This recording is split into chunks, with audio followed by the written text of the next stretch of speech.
Section में हम focus करेंगे कि सीड जो है वो किस तरह से डेवलप होता है और उसका स्ट्रक्चर क्या होता है। वही सीड जो पिछले सेक्शंस में हमने पढ़ा है कि किस सारे प्रोसेस से गुजर के बनता है। तो अगर हम सीड पे फोकस करें तो वो डिफरेंट पार्ट्स में डिवाइडेड है, और जो फॉर्मेशन होती है सीड की, it completes the process of sexual reproduction in seed plants. यानी कि ये वो स्टेप है जहाँ पे रिप्रोडक्शन कंप्लीट हो जाती है। आगे से सीड और उसकी जो जर्मिनेशन है, उसकी ग्रोथ जो है वो अगले डेवलपमेंट और ग्रोथ के प्रोसेस में चली जाती है।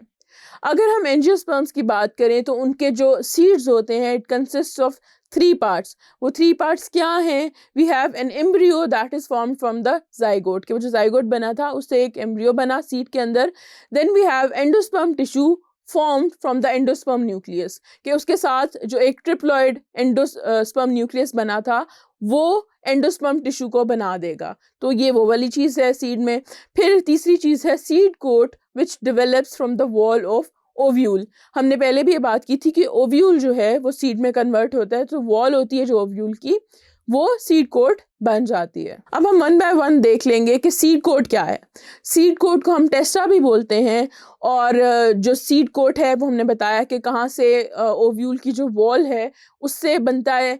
और 2 तरह के सीड कोट हो सकते हैं, या तो वो पेपर थिन हो सकते हैं कि बहुत पतले हों, जैसे कि आप पीनट्स खाते होंगे, मूंगफलियाँ, तो उसको छीलें तो सीड के जो इर्द गिर्द वो जो रेड सा एक स्ट्रक्चर होता है जिसको हम यूजुअली उतार देते हैं खाने से पहले, वो उसका सीड कोट ही होता है। तो उस तरह के भी हो सकते हैं, और थिक एंड हार्ड भी हो सकते हैं। जैसे कि अगर आप कोकोनट की बात करें तो जो उसके बाहर स्ट्रक्चर है एक, वो काफ़ी हार्ड होता है, वो शेल की तरह होता है, तो वो भी सीड कोट है। फिर अगर हम इसके दरमियान में चले जाएं, जिस तरह काले चनों की बात करें तो उनके ऊपर जो सीड कोट होता है वो भी कंपैरेटिवली हार्ड होता है एज़ कम्पेयर टू अगर हम पीनट से कंपेयर करें। तो ये सारी वेरिएशंस एग्जिस्ट करती हैं डिपेंडिंग के किस तरह से एक प्लांट ने ग्रो करना है और किस तरह से उसने इन सारी चीज़ों को डील करना है।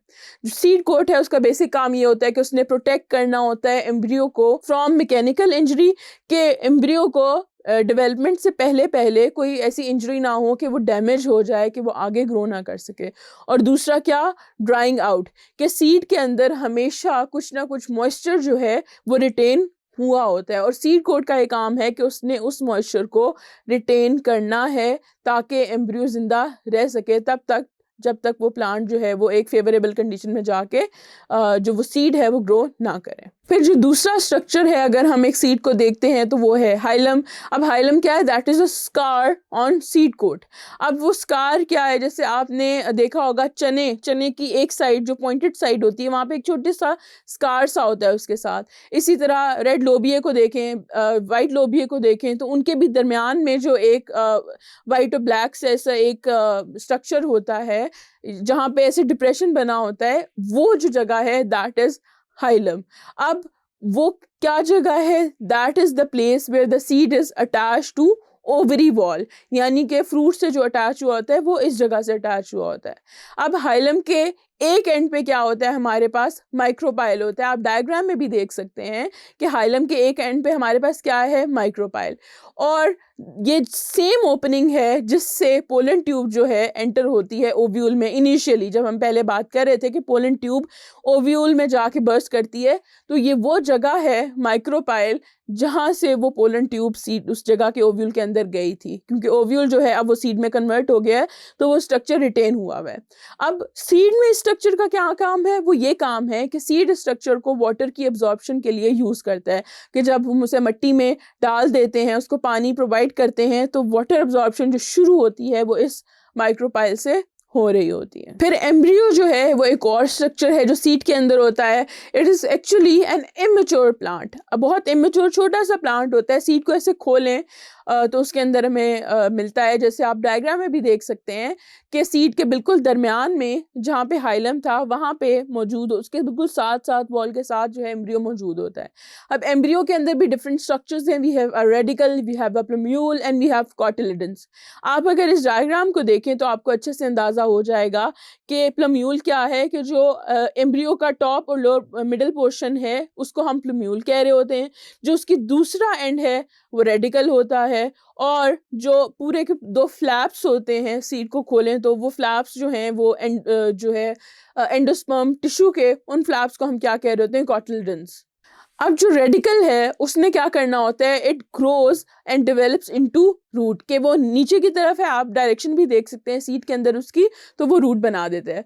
जो प्लम्यूल है that develops into a new shoot, के वो क्या बना देगा, वो तना जो शुरू में प्लांटलेट का स्ट्रक्चर होता है वो बना देगा। और जो एम्ब्रियोनिक स्टेम होता है above the point of attachment of cotyledons, उसको हम एक नाम से बुलाते हैं, स्पेसिफिक नाम है उसका, उसको हम बोलते हैं एपिकोटाइल।